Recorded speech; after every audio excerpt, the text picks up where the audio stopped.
चलिए नया चैप्टर है हमारा आज, सेकेंड यूनिट।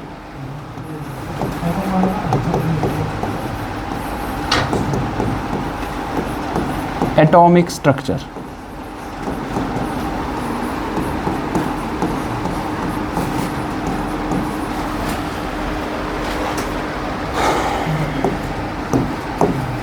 नया चैप्टर पूरा का पूरा है, ठीक है, तो इसमें किसी को प्रॉब्लम भी फेस नहीं हो सकती।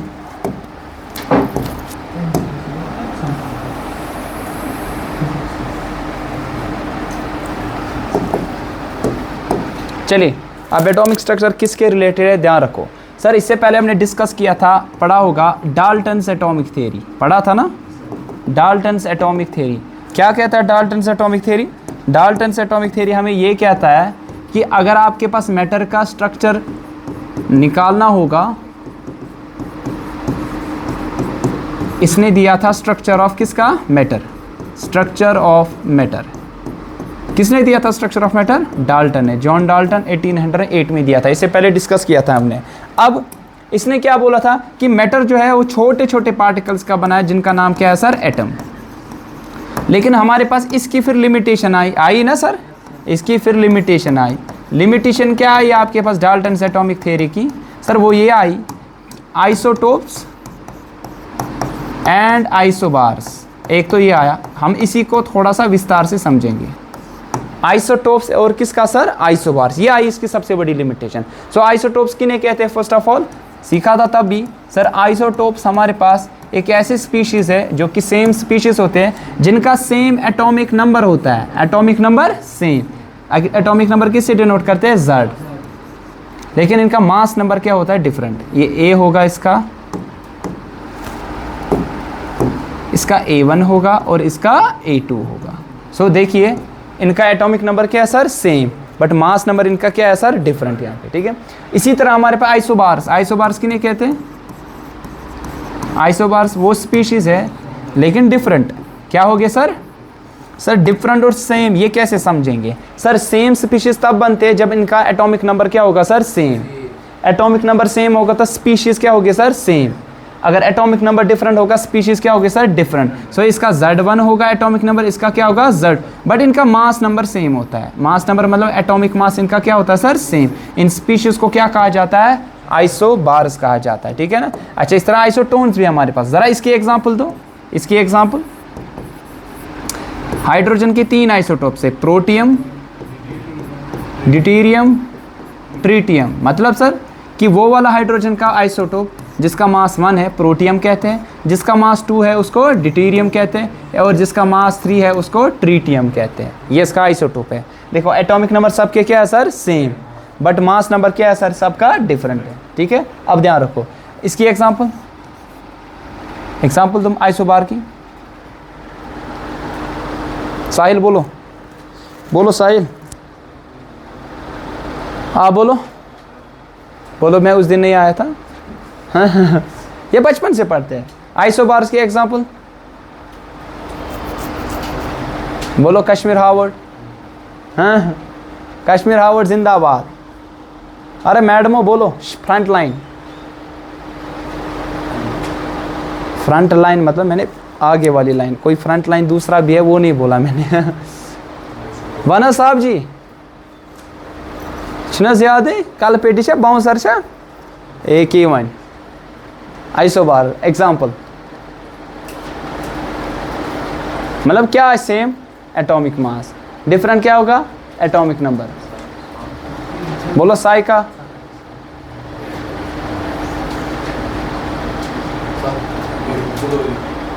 क्लोरीन किसके साथ? शाबाश, चलो क्लोरीन किसके साथ?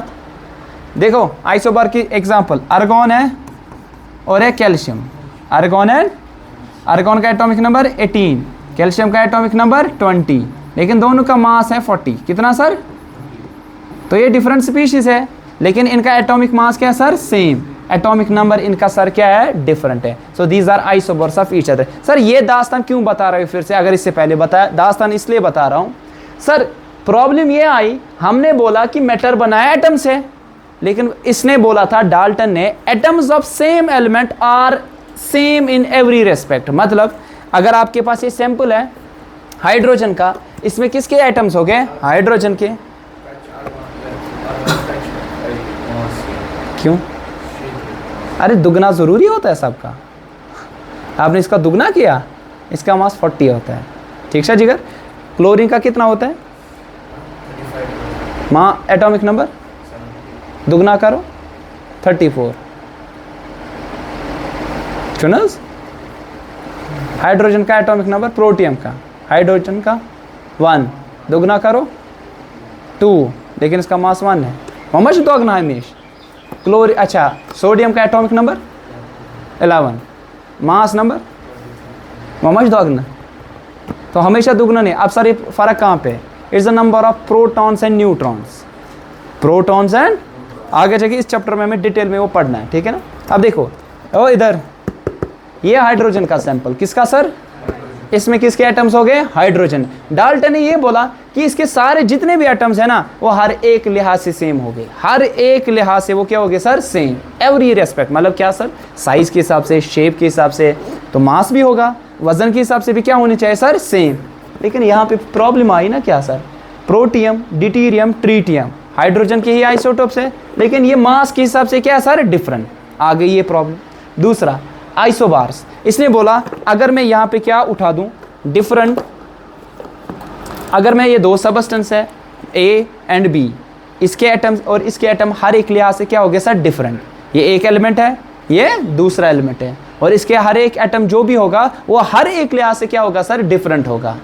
ये डाल्टन ने बोला। लेकिन आप देखोगे कैल्शियम एंड आर्गन एक लिहाज से ये सेम है, वो क्या है सर? मास होने चाहिए डिफरेंट, लेकिन मास के हिसाब से क्या सर? ये सेम। आई ना ये प्रॉब्लम भी? ऐसी बहुत सारी प्रॉब्लम आई, ये मैंने 2 प्रॉब्लम्स हाईलाइट की यहाँ पे, ठीक है ना। अब यही प्रॉब्लम थी साइंटिस्ट के दिमाग में, केमिस्ट के दिमाग में यही प्रॉब्लम थी, इवन केमिस्ट नहीं फिजिक्स के दिमाग में भी यही थी। उन्हें बोला कि problem is in the atom.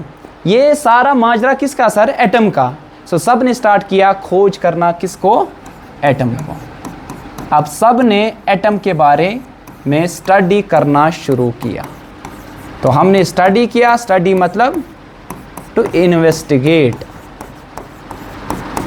हमने इन्वेस्टिगेशन स्टार्ट की। किसके रिगार्डिंग? एटम। हमने नहीं की, मतलब डिफरेंट साइंटिस्ट आए, उन्होंने इसके बारे में इन्वेस्टिगेशन है। आपको दिमाग में बैठा क्यों हम एटॉमिक स्ट्रक्चर पढ़ रहे हैं, क्यों ये प्रॉब्लम आई कि क्यों हमें एटम के बारे में जानना ज़रूरी पड़ा? वो इसलिए बहुत सारे सवाल थे, जैसे में 2 सवाल मैंने बता दिए, आइसोटोप्स एंड आइसोबार। ऐसे बहुत सारे और भी सवाल आने वाले वक्त में आप वो सीख जाओगे।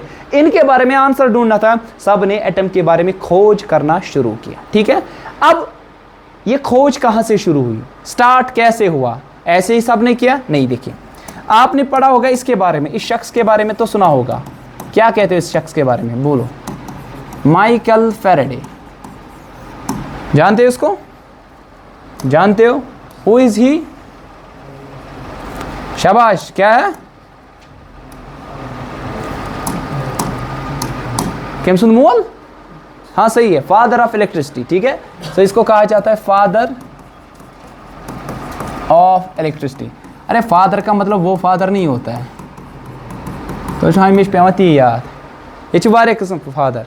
एक जो चर्च में होता है वो फादर, एक जो आपका फादर है, मेरा फादर है, चुनाव केटी, मगर शुबादल फादर। फादर की मतलब ये है यहाँ पे, इसने बहुत ज़्यादा कंट्रीब्यूशन दिया है किस में सर? इलेक्ट्रिसिटी को खोज करने में, ठीक है ना। तभी इसको फादर ऑफ इलेक्ट्रिसिटी भी कहा जाता है, ठीक है। इसने जन्म इसी से नहीं लिया इसने इलेक्ट्रिसिटी का, ठीक है।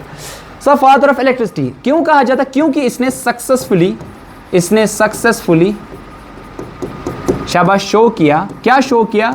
कि सॉलिड्स जिनमें मेटल्स आता है, जिनमें मेटल्स, ये सॉलिड यूजुअली सारे मेटल्स क्या है?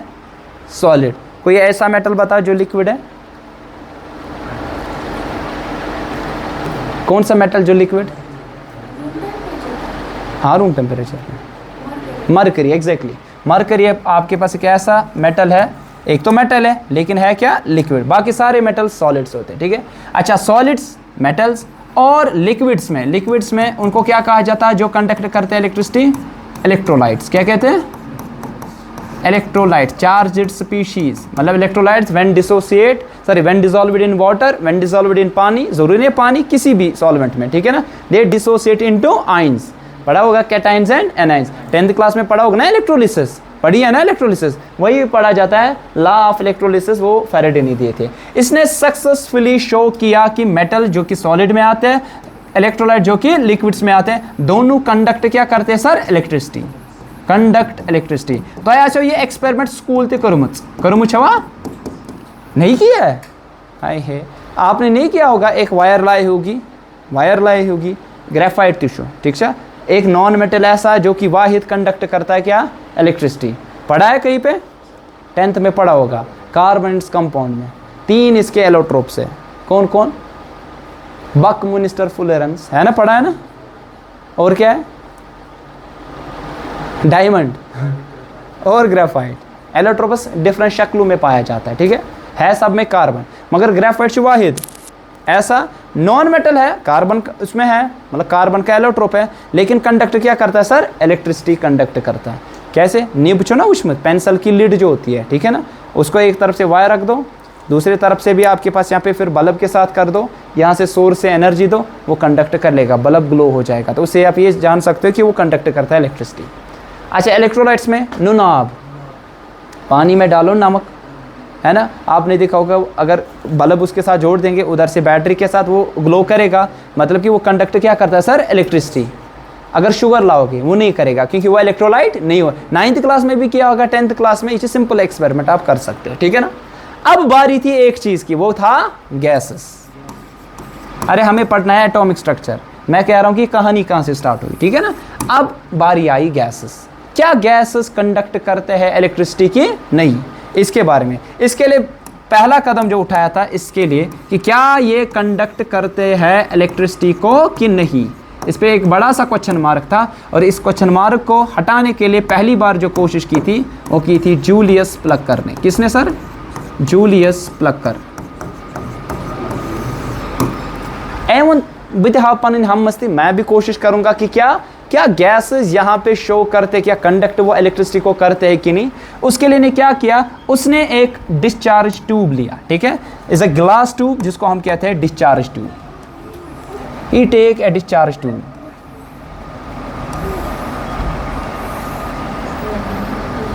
कुछ टेढ़ा बन गया, हमारे पास कुछ शेप्स है ऐसी वाली जिससे हम बना सकते हैं।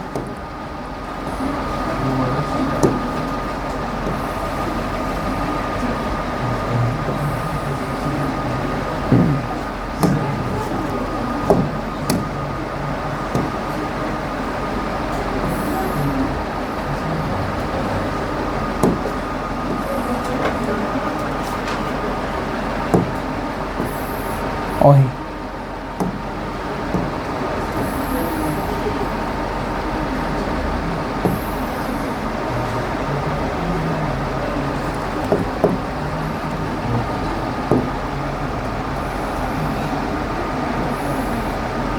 ठीक है, ये आपके पास एक डिस्चार्ज ट्यूब है, इट्स अ ग्लास ट्यूब, ठीक है। कौन सा ट्यूब है आपके पास? It is a glass tube, एक ग्लास ट्यूब, ठीक है। It's a glass tube. इसने क्या किया, यहां पे 2 इलेक्ट्रोड्स रखे, इलेक्ट्रोड्स यू नो,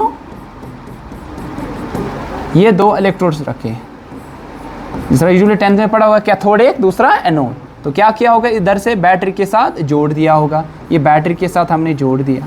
एक पॉजिटिवली टर्मिनल होता है, दूसरा नेगेटिवली टर्मिनल। सपोज ये है पॉजिटिव टर्मिनल, ये क्या नेगेटिव, तो ये पॉजिटिव टर्मिनल को क्या कहते हैं हम? पॉजिटिव टर्मिनल ऑफ बैटरी या पॉजिटिव टर्मिनल ऑफ जो आपके पास सेल होगी उसको क्या कहा जाता है? हाँ, जी आंसर है एनोड। और इसको क्या कहा जाता है नेगेटिव टर्मिनल को? Sir cathode. एक को एनोड कहा जाता है और दूसरे को क्या कहा जाता है सर? कैथोड कहा जाता है, ठीक है। सो व्हाट ही टेक क्या डिस्चार्ज ट्यूब, चुप करो। ही टेक ए डिस्चार्ज ट्यूब, ये आपके पास डिस्चार्ज ट्यूब है,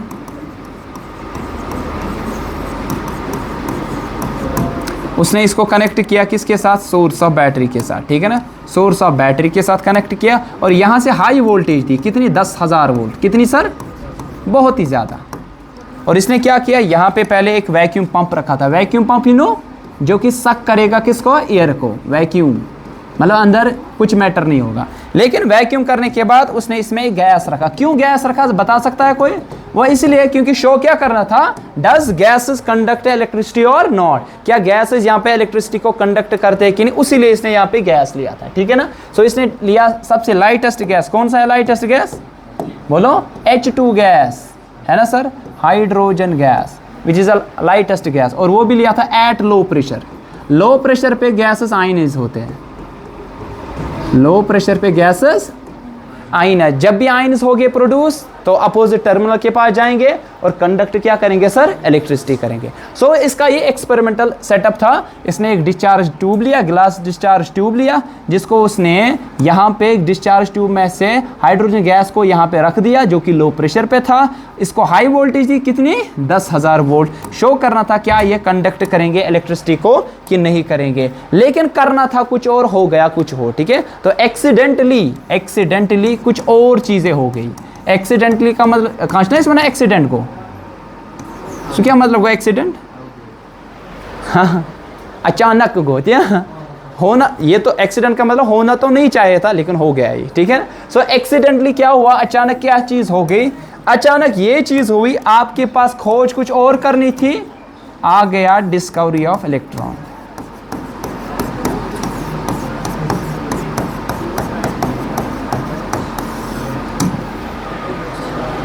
क्या होगी डिस्कवरी किसकी सर, इलेक्ट्रॉन, इलेक्ट्रॉन की। कैसे हुआ ये डिस्कस करेंगे। देखो इसने क्या किया, जब इसने हाई वोल्टेज दी, इसने देखा कि some invisible rays they were coming from cathode, and they were moving towards the anode. अगर इनविजिबल रेज थी तो इसने कैसे देखा, सीधी सी बात है ना, इनविजिबल मतलब क्या गो, वो दिखाई नहीं देगी, है ना। सो इनविजिबल क्या इसने महसूस किया, महसूस मा करी मच जीन विन मच परी वरी मा, ठीक है। सो आपके पास यहाँ पे इनविजिबल रेज इसने मैं कैसे किया, इसने एक स्क्रीन रखी थी एनोड के पीछे, जिंक सल्फाइड स्क्रीन, कौन सी, ZNS स्क्रीन, ये स्क्रीन इसने रखी थी, और उधर ही आपके पास प्रोड्यूस हुआ फ्लोरिसेंस। क्या प्रोड्यूस हुआ, फ्लोरिसेंस ट्यूब्स देखना, चमका बस्तनस फ्लोरिसेंस, और वो फ्लोरिसेंस भी थी ग्रीनिश कलर की, और वो फ्लोरिसेंस उसकी इंटेंसिटी जो थी ना बहुत ही ज़्यादा थी। इट मीन्स कि यहाँ पे बहुत सारी रेडिएशंस यहाँ पे से आ रही थी। यही टोटल एक्सपेरिमेंट था किसका, जूलियस प्लक्कर का। उसके बाद उसने तो कुछ नहीं किया, किसी और ने कुछ किया। सो ये जो रेज आ रही थी, इनविजिबल रेज जो कि कैथोड से आ रही थी, जिनकी प्रेजेंस कैसे पता चली, जब हमने जिंक सल्फाइड स्क्रीन को कैथोड एनोड के पीछे यहाँ पे प्लेस किया, जहां पे क्या प्रोड्यूस हुआ सर, फ्लोरिसेंस, वो भी किस किस्म का सर, ग्रीनिश कलर का। इन रेज को कहा गया कैथोड रेज। क्या कहा गया, cathode rays. So what were those cathode rays, cathode rays देज वर द इनविजिबल रेज। शाबाश, कहां से, coming from cathode and moving towards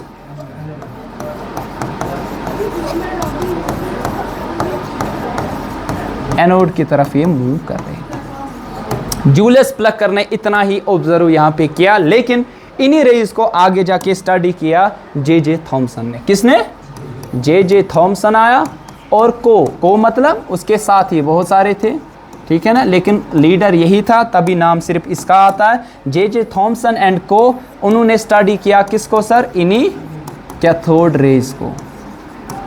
study करके क्या चीज़ें पता चली वो हम नेक्स्ट क्लास में कल देखेंगे।